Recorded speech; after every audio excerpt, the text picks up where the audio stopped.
Pebbles Marathi. एकलव्याची gurudakshina. Eklavya जंगलात राहणारा एक भिल्ल मुलगा होता.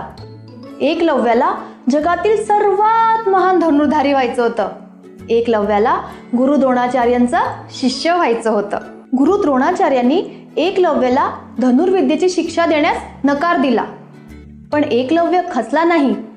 त्याने गुरु द्रोणाचार्यांची एक मूर्ती तयार केली आणि त्या मूर्तीसमोर दररोज त्याने सराव केला आणि लवकरच एकलव्य एक निपुण धनुर्धारी झाला. द्रोणाचार्यांना ही गोष्ट कळताच ते बेचैन झाले.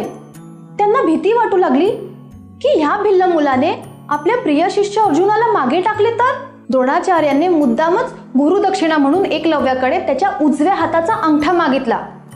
गुरुभक्त एकलव्याने क्षणाचाही विचार न करता अंगठा कापून दिला.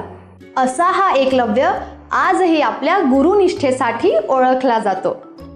तात्पर्य: या गोष्टीवरनं आपण हे शिकलो की गुरुजनांचा नेहमी आदर करावा. पेबल्स मराठी.